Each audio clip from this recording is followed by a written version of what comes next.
এরা যত টাকা জনগণের চুরি করে দেশে কিংবা বিদেশে জমা করেছে, পাচার করেছে, সবগুলো উদ্ধার করে রাষ্ট্রীয় কোষাগারে ফেরত আনতে হবে এবং সেই টাকা দিয়ে জনগণের সুষম উন্নয়ন করতে হবে। তারা পালিয়ে যাওয়ার পরে জনগণ ধারণা করেছিল এরা 15.5 বছর আমাদেরকে বড় জ্বালাতন করেছে, এখন তারা পালিয়ে গেছে, আমরা এখন স্বস্তির নিঃশ্বাস ফেলতে পারবো। কিন্তু না, তারা পালিয়ে গিয়েও দেশকে অস্থির করার জন্য মাঝে মধ্যেই উস্কানিমূলক কর্মকাণ্ড করে থাকে। সেই রকমই একটা উস্কানি 2-1 দিন আগে তারা দিয়েছিলেন।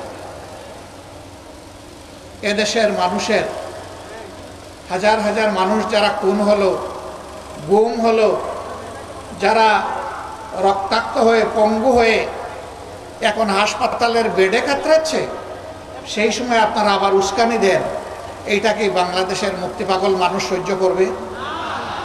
সুতরাং উস্কানির কারণে যত পরিবেশ সৃষ্টি হবে তার সমুদয় দায় উস্কানিদাতাদেরকেই নিতে হবে। এখন আমরা কি করতে চাই? আমরা চাই এমন একটি বাংলাদেশ আমরা গড়ে তুলব ইনশাআল্লাহ, যদি আল্লাহ তাআলা আমাদেরকে সেই শক্তি দান করেন। যদি দেশের মানুষের ভালোবাসা এবং সমর্থনে আমরা এই দেশের মানুষের খেদমত করার, সেবা করার সুযোগ পাই, তাহলে সর্বপ্রথম আমরা হাত দেব শিক্ষা ব্যবস্থা। কারণ ওই শিক্ষার ব্যবস্থা নেই।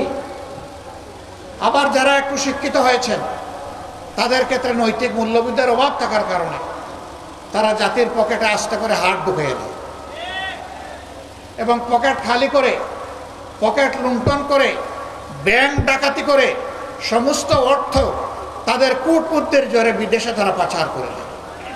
15.5 বছরে দেশ থেকে বিদেশে 26 লক্ষ কোটি টাকা পাচার করা হয়েছে। তারা দেশে থাকা অবস্থায় অনেক সুন্দর সুন্দর কথা বলতেন। কারো কারো কথা শুনে মনে হতো তিনি বোধহয় এ যুগের তাপসী রাবিয়া,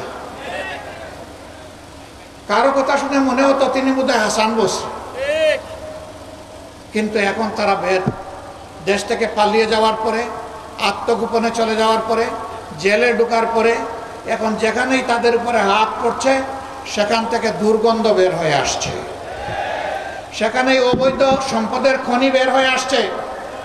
সরকারের কাছে আমাদের স্পষ্ট দাবি, এরা যত টাকা জনগণের চুরি করে দেশে কিংবা বিদেশে জমা করেছে, পাচার করেছে, সবগুলো উদ্ধার করে রাষ্ট্রীয় কোষাগারে ফেরত আনতে হবে এবং সেই টাকা দিয়ে জনগণের সুষম উন্নয়ন করতে হবে।